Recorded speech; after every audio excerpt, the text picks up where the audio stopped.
Yon, what's up mga masters? Nandito na naman tayo sa panibagong araw, panibagong kabanata na naman ang pagsasama-samahan natin ngayon guys.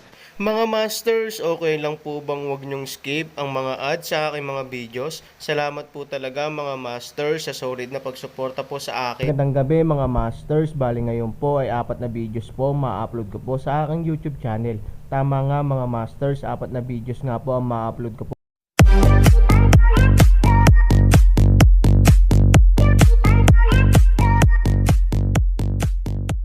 Bali mga masters, kung bago ka pa lang po sa aking YouTube channel, please click the subscribe button, lalong-lalo na po yung notification bell guys, para maging connected pa rin tayo sa isa't isa at maging updated kayo sa mga susunod ko pang video. Bali mga masters, bago natin umpisahan ng kwento ay mag-shoutout po muna tayo para sa mga solid nating tagapakinig. Shoutout kay Leo Merbabol at shoutout kay Jeps Ignacio. Yun na nga mga masters, no? Bali hindi na ito patagalin. In 3, 2, 1... Let's go!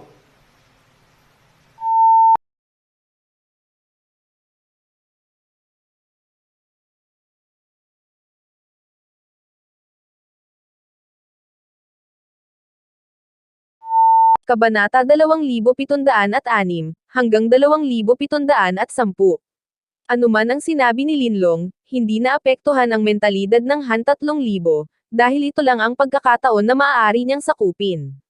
Kahit anong resulta, susubukan niya. Isuko ang dalawang salitang ito, na hindi kailanman lumitaw sa buhay ni Aaron, at ang pagkamatay ni na Ivory at Han Nayan, para sa Aaron, ay isang bagay na dapat balikan, maliban kung siya ay namatay din.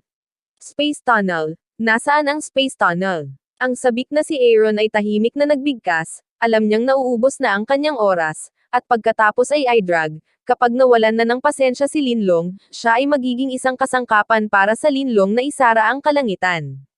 Sa oras na ito, hindi alam ni Linlong ang plano ni Aaron. Naramdaman na lang niya na isa siyang desperado na tao, kaya tumakas siya at gustong humanap ng mga pagkakataon para sa sarili niyang buhay. Ngunit sa harap nito, paano mabubuhay ang sinuman? Sa lakas ni Linlong, ito ang ganap na master sa mundo ng Xuanyuan. Walang sino man ang maaaring sumuway sa kahulugan nito. Aaron, patay na ang asawa mo at anak mo. Bakit hindi ka sumama sa kanila? Kahit tumakas ka, kaya mo pa bang mabuhay ng may kapayapaan ng isip? Nakangiting sabi ni Linlong, sa kanyang mga mata, ang Aaron ay parang nunal na langgam na nahihirapang mamatay. Ang ganitong uri ng larawan ay nagbibigay sa kanya ng isang malakas na pakiramdam ng higit na kahusayan. Nang siya ay sinalanta ng malakas sa mataas na antas ng mundo, siya ay nasa ganoong gulo. Sa oras na ito, nakarating na ang Aaron sa tuktok ng bundok ng Xuanyuan, at isang malaking kuweba sa ilalim ng lupa ang lumitaw sa kanyang harapan. Tila tumakbo ito sa buong bundok ng Xuanyuan. Hindi niya ito makita sa isang sulyap. Ito dapat ang pinakamagandang lugar para magtago sa space tunnel, ngunit hindi naramdaman ng Aaron ang anumang space wave. Oh, so naghahanap ka ng space tunnel. Gusto mong gamitin ang space tunnel para makaalis dito. Biglang natauhan si Linlong, ngunit hindi siya nagpakita ng anumang pag-aalala sa kanyang mukha. Ito ba ay isang space tunnel? Tanong ni Aaron kay Lin. Oo, space tunnel talaga yan, pero sayang nabagsak na. Kung gusto mong umalis dito at bumalik sa dati mong mundo, imposible, sabi ni Lin. Ang salitang kawalan ng pag-asa ay itinanghal ng maraming beses ngayon. Hindi inaasahan ni Aaron na sa ganitong paraan magtatapos ang kanyang huling pagkakataon. Ang pagkabigo ng space tunnel ay nangangahulugan na walang paraan upang maisakatuparan ang kanyang plano. Ganun ba talaga? Patay na ba ang tadhana para sa kanya? Han 3000 biglang lumokso para sa buhay. Nakita ito ni Lin at natawa. Hindi niya inaasahan na ang Aaron ay hindi sumuko, ngunit ito ay isang piraso ng basurang lupain. Ano ang silbi ng pagtalon pababa? I don't want to waste so much time with you kung hindi pa nakakabawi ang lakas ko. Hinamak ni Linlong na sabihin na upang makumplito ang Feng Tian, bilang karagdagan sa sakripisyo ni Aaron, kailangan din ni Linlong ang kanyang sariling lakas bilang isang pagpapala. Kung sakaling hindi pa nito nabawi ang pinakamataas na lakas nito, wala siyang 100% na pagkakahawak kay Feng Tian, kaya maaari lamang siyang maghintay.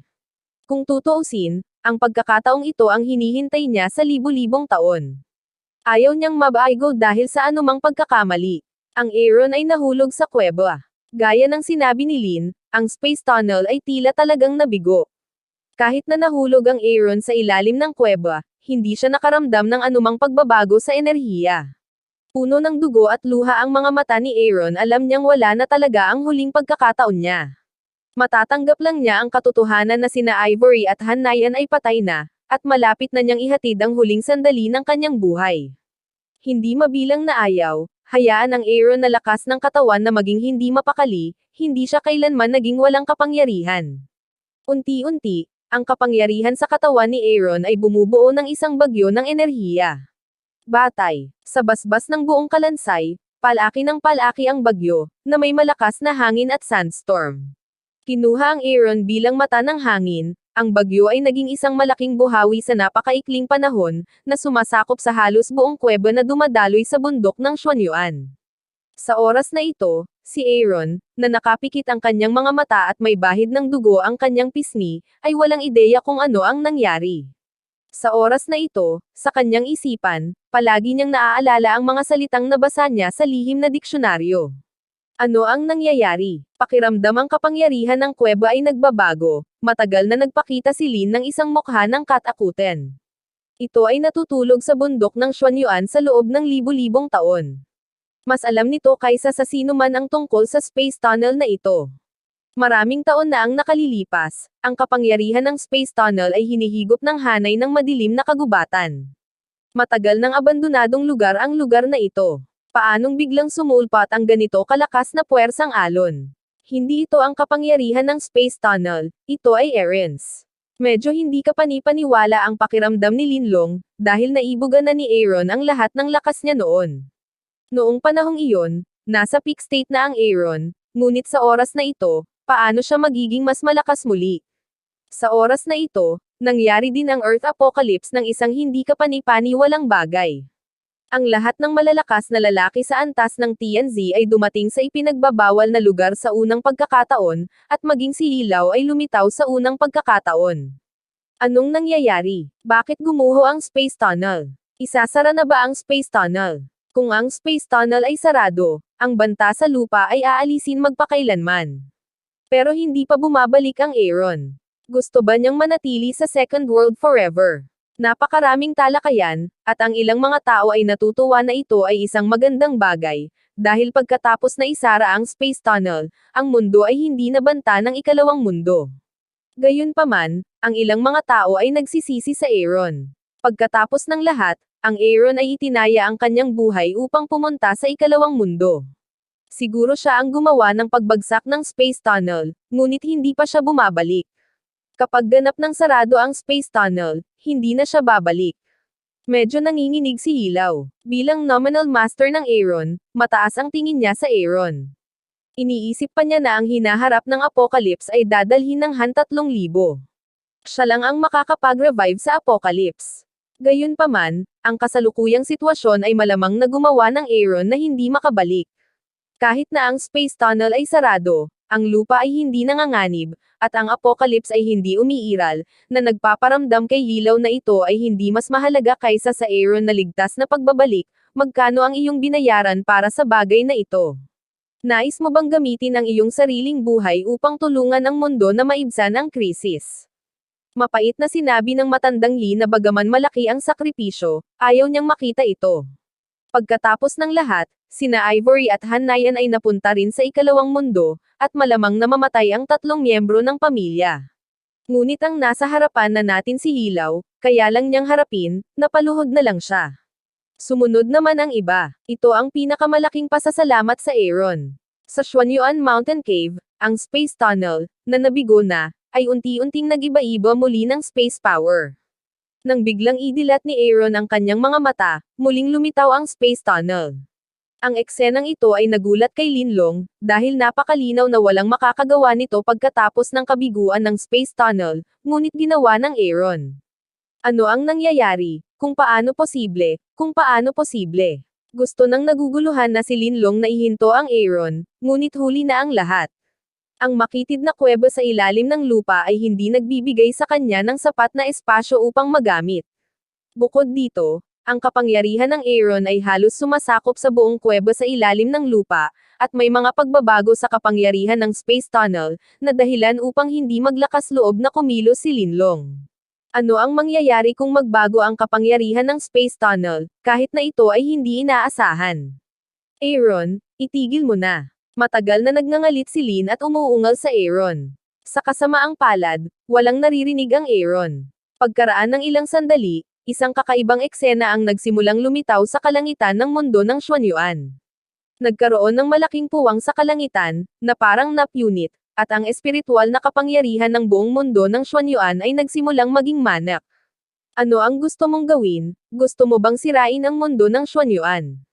Si Linlong ay nasa gulat. Mula nang umalis siya sa mataas na antas ng mundo, natagpuan niya ang mundo ng Xuanyuan na may matinding kahirapan. Bukod dito, hindi ito madaling matagpuan ng mga tao sa mataas na antas ng mundo. Kung sisirain ng Aaron ang lugar na ito ay mawawalan ng tirahan at maaaring matagpuan pa ng mga tao sa mataas na antas ng mundo. Stop. May paraan ako para buhayin ang asawa at anak mo. Matagal na umuungal si Lin, ngayon ay hindi nito mapipigilan ang Aaron, kaya't maaari lamang nitong pigilan ang Aaron sa pamamagitan ng mga kasinungalingan. Ngunit hindi ito narinig ni Aaron, at kahit narinig niya, paano paniniwalaan ng Aaron ang sinabi ng isang halimaw? Namatay sina Ivory at Hanayan sa kanyang mga bisig.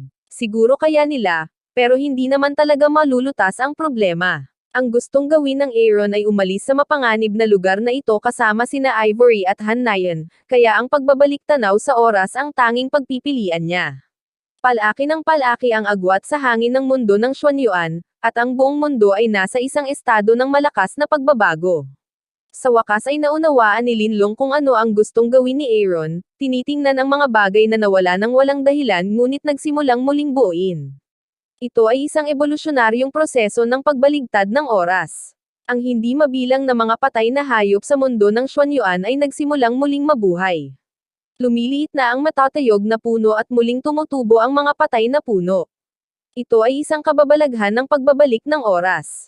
Aaron, tumigil ka, o hinding-hindi kita bibitawan. Kahit nasaan ka man, hahanapin kita at papatayin kita. Nang maramdaman ni Linlong na nagsimulang magbago ang kanyang katawan, napagtanto niya na nagsimula na ang pagbaliktad ng oras, at walang makakapigil dito, kaya ang huling bagay na magagawa niya ay takutin si Aaron na isang uri ng pagbuga ng galit at isang impotent na dagandong. Sa mata ng hangin, ang Aaron ay walang ideya kung ano ang nangyari, ngunit ang buong mundo ay nagbago ng malaki dahil sa kanya. Sa dulo ng kadiliman, magkakaroon ng liwanag. Nang magising si Aaron sa pamamagitan ng isang palanggana ng malamig na tubig, laking gulat niya nang makitang siya ay nasa isang pamilyar at kakaibang kapaligiran. Nakatayo sa kanyang harapan, siya ay tulad ng isang dominanteng anak, na nagparamdam sa kanya ng kakaiba sa pamilyar. Aaron, komportable ka ba? Isang maliit na batang lalaki ang tumingin kay Aaron ng may pagmamalaki, na may hawak na palanggana sa kanyang kamay.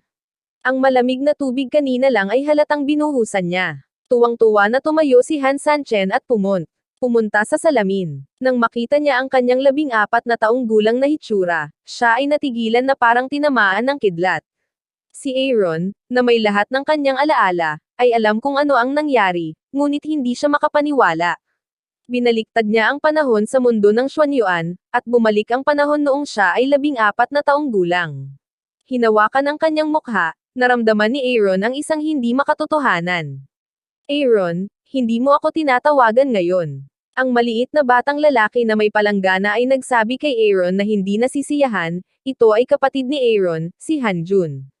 Aaron malamig na mukha nakabukas upang makita Hanjun, isang mukha tulad ng hamog na nagyelo. Hanjun natakot pabalik 2 hakbang.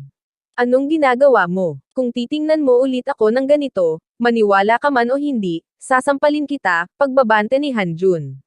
Aaron ngiting 2 hakbang pasulong, isang suntok na martilyo sa dibdib ni Hanjun. Ang ekspresyon ng mukha ni Hanjun ay nabaluktot dahil sa sakit, at napaupo siya sa lupa sa paghihirap. Masakit ba? Humihingi ng paraan ang Aaron. Masakit. Ang sakit ay mabuti. Ang sakit ay katotohanan. May sinabi si Aaron na hindi maintindihan ni Hanjun. Sa mundo ngayon, Aaron lang ang nakakaalam ng nangyari. Hindi ito ang pinakamagandang resulta para kay Han Sanchen, ngunit nasa saklaw din ito ng pagtanggap. Sayang naman at matatagalan pa bago natin makita ulit si Han Nayan. Humihinga si Han Jun, umiiyak na tumakbo palabas ng kwarto ni Aaron. Alam ni Aaron na tiyak na pupunta siya sa Nangang Chenkyo para humingi ng tulong, ngunit hindi natatakot si Aaron. Bagamat siya ay 14 na taong gulang na ngayon, siya ay hindi 14 na taong gulang noon. Sa edad na 14, ang Aaron ay makatiis lamang ng hindi mabilang na kawalang katarungan sa looban ng Han. Ngayon, hindi na niya kailangang gawin iyon. Sa kanyang kakayahan, kaya niyang makipaglaro sa buong mundo. Ito ay isang bagong muling pagsilang at ang oras para sa Aaron upang patunayan ang kanyang sarili muli. Buksan ang pinto at lumabas ng kwarto. Ito pa rin ang likod bahay na walang pakialam. Kahit ang mga katulong ng pamilyang Han ay ayaw pumunta dito para tingnan. Han 3,000 liwanag ng isang ngiti, hindi niya naisip, ang kanyang buhay, din ay maaaring dumating muli, ngunit din sa lahat ng mga tao ay isaalang-alang sa kanya bilang ang naulilang bituin. Sa oras na ito, isang katulong ang sumugod sa Aaron. Naalala pa rin siya ng Aaron ang pangalan niya ay Chen Yi. Siya lamang ang katulong sa pamilyang Han na maaaring makipag-usap sa kanya, "Young Master, lumabas ka at magtago." Si Chen Yi ay tumakbo papunta sa Aaron na may pagtataka sa mukha at sinabing, "Ano ang problema?" Mahinahong tanong ni Aaron, "Ngayon ko lang nakita ang Young Master na pumunta sa iyong lola na umiiyak. Sigurado akong magdudulot na naman ito ng gulo." Sinabi ni Chen Yi na siya lamang ang isa sa mga lingkod ng pamilyang Han na nakakaramdam ng hindi patas para sa Aaron. Sila ay dalawang magkapatid na nagmula sa iisang tiyan. Si Han Jun ay minamahal ng libu-libong tao, ngunit ang pakikitungo ni Aaron ay parang ligaw na batang lalaki si Han Sanchen sa edad na 14, maaaring tumakas si Han Sanchen at umalis sa bahay ni Han para masilungan backstage. Yun na nga mga masters, no? Bali panibagong kabanata na naman yung natapos natin ngayong gabi. Muli, maraming salamat po talaga sa walang sawang suporta po sa aking YouTube channel na talagang inaabangan nyo po ang bawat upload ko po. Bali mga masters, magkita-kita ulit po tayo bukas ng gabi at ngayon po ay magpapaalam po muna tayo. Bali mga masters, bye-bye!